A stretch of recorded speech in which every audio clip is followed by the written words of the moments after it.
ಬಟಾಣಿ ಬೆಲ್ಲದ ನಂತರ ಇದೀಗ ಪನ್ನೀರು ಹಾಗೂ ಸ್ವೀಟ್ಗಳ ಮೇಲೆ ಕಣ್ಣು ಬಿದ್ದಿದೆ. ರಾಜ್ಯದ ವಿವಿಧ ಭಾಗಗಳಲ್ಲಿ ಮಾರುವ ಸ್ವೀಟ್ ಹಾಗೂ ಪನ್ನೀರನ್ನ ಸ್ಯಾಂಪಲ್ ಟೆಸ್ಟ್ಗೆ ಕಳುಹಿಸಲಾಗಿದೆ. ಈ ಕುರಿತ ಒಂದು ವರದಿ ಇಲ್ಲಿದೆ ನೋಡಿ.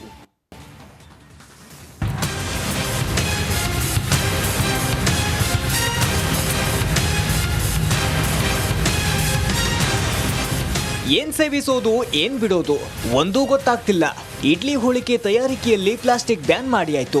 ಗೋಬಿಯಲ್ಲಿ ಕೃತಕ ಕಲರ್ ಬಳಸುವಂತಿಲ್ಲ. ಇದೀಗ ಸ್ವೀಟ್ ಹಾಗೂ ಪನ್ನೀರ್ ಸರದಿ ಬಂದಿದೆ.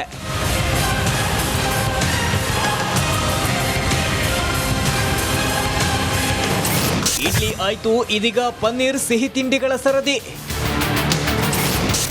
ಪನ್ನೀರ್ ಸಿಹಿ ತಿಂಡಿಗಳ ಕಲಬೆರಕೆ ವಿರುದ್ಧ ಸಮರ.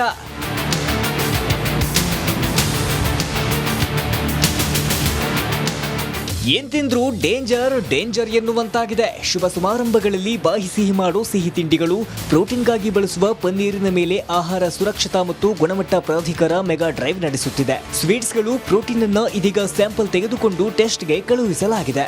ಮಾರ್ಚ್ 15ರಂದು ಇದರ ವರದಿ ಬರಲಿದೆ. ಬಳಿಕ ಸುರಕ್ಷಿತವಲ್ಲದ ಸ್ವೀಟ್ ಹಾಗೂ ಪನ್ನೀರು ತಯಾರಿಕೆ ಮಾಡುವವರಿಗೆ ನೋಟಿಸ್ ಕೂಡ ನೀಡಲು ತಯಾರಿ ನಡೆಸಲಾಗಿದೆ.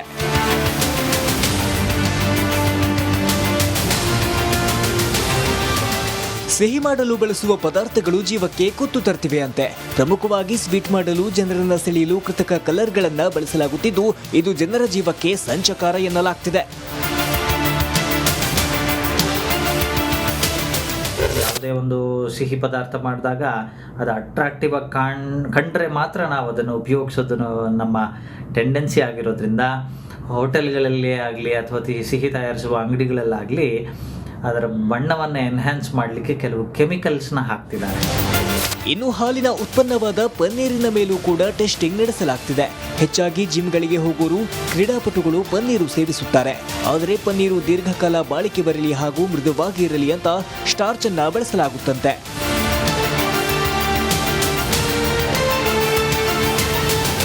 ಶುದ್ಧವಾಗಿ ತಯಾರಿಸುವಂಥ ಅಥವಾ ನೈಸರ್ಗಿಕವಾಗಿ ತಯಾರಿಸುವಂಥ ಪನ್ನೀರು ಬಹಳಷ್ಟು ಕಡಿಮೆ ಸಿಗ್ತಾ ಇದೆ.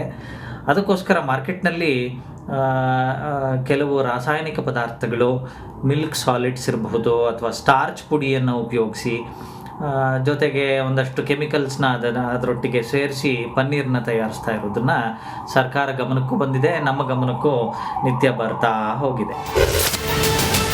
ಇಡ್ಲಿ, ಒಬ್ಬಟ್ಟು, ಬಟಾಣಿ ನಡುವೆ ಇದೀಗ ಪನ್ನೀರು ಹಾಗೂ ಸ್ವೀಟ್ಗಳ ಮೇಲೆ ಟೆಸ್ಟಿಂಗ್ ನಡೆಸಲಾಗುತ್ತಿದೆ. ವರದಿ ಬಂದ ಬಳಿಕ ಎಷ್ಟು ಸ್ಯಾಂಪಲ್ಗಳು ಅನ್ಸೇಫ್ ಅನ್ನೋದು ತಿಳಿದು ಬರಲಿದೆ.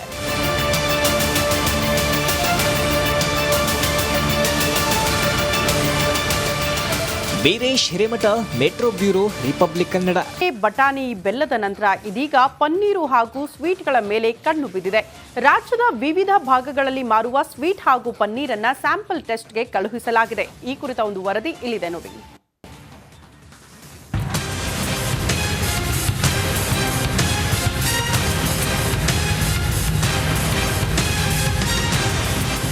ಏನ್ ಸೇವಿಸೋದು ಏನ್ ಬಿಡೋದು ಒಂದೂ ಗೊತ್ತಾಗ್ತಿಲ್ಲ. ಇಡ್ಲಿ ಹೋಳಿಗೆ ತಯಾರಿಕೆಯಲ್ಲಿ ಪ್ಲಾಸ್ಟಿಕ್ ಬ್ಯಾನ್ ಮಾಡಿಯಾಯ್ತು. ಗೋಬಿಯಲ್ಲಿ ಕೃತಕ ಕಲರ್ ಬಳಸುವಂತಿಲ್ಲ. ಇದೀಗ ಸ್ವೀಟ್ ಹಾಗೂ ಪನ್ನೀರ್ ಸರದಿ ಬಂದಿದೆ.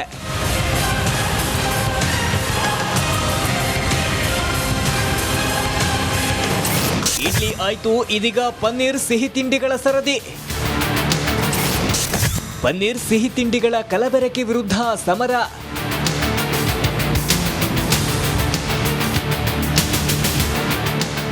ಏನ್ ತಿಂದ್ರೂ ಡೇಂಜರ್ ಡೇಂಜರ್ ಎನ್ನುವಂತಾಗಿದೆ. ಶುಭ ಸಮಾರಂಭಗಳಲ್ಲಿ ಬಾಯಿ ಸಿಹಿ ಮಾಡೋ ಸಿಹಿ ತಿಂಡಿಗಳು, ಪ್ರೋಟೀನ್ಗಾಗಿ ಬಳಸುವ ಪನ್ನೀರಿನ ಮೇಲೆ ಆಹಾರ ಸುರಕ್ಷತಾ ಮತ್ತು ಗುಣಮಟ್ಟ ಪ್ರಾಧಿಕಾರ ಮೆಗಾ ಡ್ರೈವ್ ನಡೆಸುತ್ತಿದೆ. ಸ್ವೀಟ್ಸ್ಗಳು ಪ್ರೋಟೀನ್ ಅನ್ನ ಇದೀಗ ಸ್ಯಾಂಪಲ್ ತೆಗೆದುಕೊಂಡು ಟೆಸ್ಟ್ಗೆ ಕಳುಹಿಸಲಾಗಿದೆ.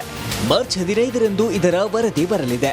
ಬಳಿಕ ಸುರಕ್ಷಿತವಲ್ಲದ ಸ್ವೀಟ್ ಹಾಗೂ ಪನ್ನೀರು ತಯಾರಿಕೆ ಮಾಡುವವರಿಗೆ ನೋಟಿಸ್ ಕೂಡ ನೀಡಲು ತಯಾರಿ ನಡೆಸಲಾಗಿದೆ.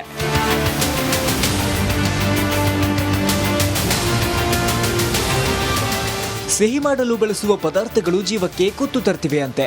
ಪ್ರಮುಖವಾಗಿ ಸ್ವೀಟ್ ಮಾಡಲು ಜನರನ್ನ ಸೆಳೆಯಲು ಕೃತಕ ಕಲರ್ಗಳನ್ನ ಬಳಸಲಾಗುತ್ತಿದ್ದು, ಇದು ಜನರ ಜೀವಕ್ಕೆ ಸಂಚಕಾರ ಎನ್ನಲಾಗ್ತಿದೆ. ಯಾವುದೇ ಒಂದು ಸಿಹಿ ಪದಾರ್ಥ ಮಾಡಿದಾಗ ಅದು ಅಟ್ರಾಕ್ಟಿವ್ ಆಗಿ ಕಂಡ್ರೆ ಮಾತ್ರ ನಾವು ಅದನ್ನು ಉಪಯೋಗಿಸೋದನ್ನು ನಮ್ಮ ಟೆಂಡೆನ್ಸಿ ಆಗಿರೋದ್ರಿಂದ ಹೋಟೆಲ್ಗಳಲ್ಲಿ ಆಗಲಿ ಅಥವಾ ಸಿಹಿ ತಯಾರಿಸುವ ಅಂಗಡಿಗಳಲ್ಲಾಗಲಿ ಅದರ ಬಣ್ಣವನ್ನು ಎನ್ಹ್ಯಾನ್ಸ್ ಮಾಡಲಿಕ್ಕೆ ಕೆಲವು ಕೆಮಿಕಲ್ಸ್ನ ಹಾಕ್ತಿದ್ದಾರೆ. ಇನ್ನು ಹಾಲಿನ ಉತ್ಪನ್ನವಾದ ಪನ್ನೀರಿನ ಮೇಲೂ ಕೂಡ ಟೆಸ್ಟಿಂಗ್ ನಡೆಸಲಾಗ್ತಿದೆ. ಹೆಚ್ಚಾಗಿ ಜಿಮ್ಗಳಿಗೆ ಹೋಗೋರು, ಕ್ರೀಡಾಪಟುಗಳು ಪನ್ನೀರು ಸೇವಿಸುತ್ತಾರೆ. ಆದರೆ ಪನ್ನೀರು ದೀರ್ಘಕಾಲ ಬಾಳಿಕೆ ಬರಲಿ ಹಾಗೂ ಮೃದುವಾಗಿ ಇರಲಿ ಅಂತ ಸ್ಟಾರ್ಚ್ ಅನ್ನ ಬಳಸಲಾಗುತ್ತಂತೆ.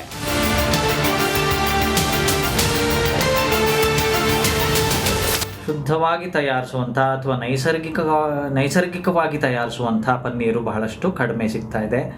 ಅದಕ್ಕೋಸ್ಕರ ಮಾರ್ಕೆಟ್ನಲ್ಲಿ ಕೆಲವು ರಾಸಾಯನಿಕ ಪದಾರ್ಥಗಳು, ಮಿಲ್ಕ್ ಸಾಲಿಡ್ಸ್ ಇರಬಹುದು ಅಥವಾ ಸ್ಟಾರ್ಚ್ ಪುಡಿಯನ್ನು ಉಪಯೋಗಿಸಿ ಜೊತೆಗೆ ಒಂದಷ್ಟು ಕೆಮಿಕಲ್ಸ್ನ ಅದರೊಟ್ಟಿಗೆ ಸೇರಿಸಿ ಪನ್ನೀರನ್ನ ತಯಾರಿಸ್ತಾ ಇರೋದನ್ನು ಸರ್ಕಾರ ಗಮನಕ್ಕೂ ಬಂದಿದೆ, ನಮ್ಮ ಗಮನಕ್ಕೂ ನಿತ್ಯ ಬರ್ತಾ ಹೋಗಿದೆ.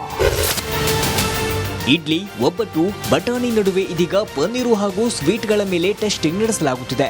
ವರದಿ ಬಂದ ಬಳಿಕ ಎಷ್ಟು ಸ್ಯಾಂಪಲ್ಗಳು ಅನ್ಸೇಫ್ ಅನ್ನೋದು ತಿಳಿದು ಬರಲಿದೆ.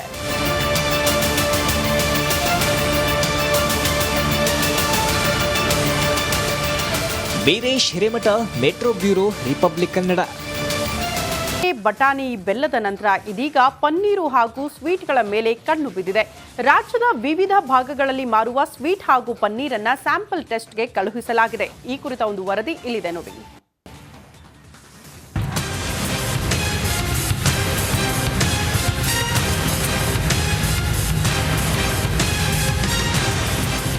ಏನ್ ಸೇವಿಸೋದು, ಏನ್ ಬಿಡೋದು ಒಂದೂ ಗೊತ್ತಾಗ್ತಿಲ್ಲ.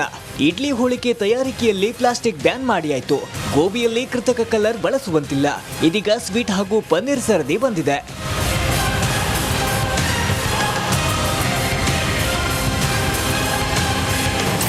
ಇಡ್ಲಿ ಆಯ್ತು, ಇದೀಗ ಪನ್ನೀರ್ ಸಿಹಿ ತಿಂಡಿಗಳ ಸರದಿ. ಪನ್ನೀರ್ ಸಿಹಿ ತಿಂಡಿಗಳ ಕಲಬೆರಕೆ ವಿರುದ್ಧ ಸಮರ.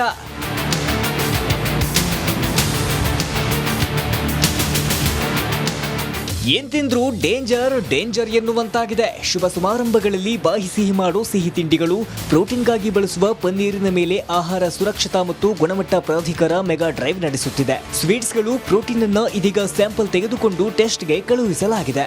ಮಾರ್ಚ್ 15ರಂದು ಇದರ ವರದಿ ಬರಲಿದೆ. ಬಳಿಕ ಸುರಕ್ಷಿತವಲ್ಲದ ಸ್ವೀಟ್ ಹಾಗೂ ಪನ್ನೀರು ತಯಾರಿಕೆ ಮಾಡುವವರಿಗೆ ನೋಟಿಸ್ ಕೂಡ ನೀಡಲು ತಯಾರಿ ನಡೆಸಲಾಗಿದೆ.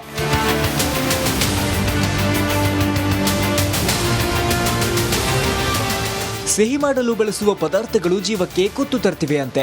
ಪ್ರಮುಖವಾಗಿ ಸ್ವೀಟ್ ಮಾಡಲು ಜನರನ್ನ ಸೆಳೆಯಲು ಕೃತಕ ಕಲರ್ಗಳನ್ನ ಬಳಸಲಾಗುತ್ತಿದ್ದು, ಇದು ಜನರ ಜೀವಕ್ಕೆ ಸಂಚಕಾರ ಎನ್ನಲಾಗ್ತಿದೆ. ಯಾವುದೇ ಒಂದು ಸಿಹಿ ಪದಾರ್ಥ ಮಾಡಿದಾಗ ಅದು ಅಟ್ರಾಕ್ಟಿವ್ ಆಗಿ ಕಂಡ್ರೆ ಮಾತ್ರ ನಾವು ಅದನ್ನು ಉಪಯೋಗಿಸೋದು ನಮ್ಮ ಟೆಂಡೆನ್ಸಿ ಆಗಿರೋದ್ರಿಂದ ಹೋಟೆಲ್ಗಳಲ್ಲಿ ಆಗಲಿ ಅಥವಾ ಸಿಹಿ ತಯಾರಿಸುವ ಅಂಗಡಿಗಳಲ್ಲಾಗಲಿ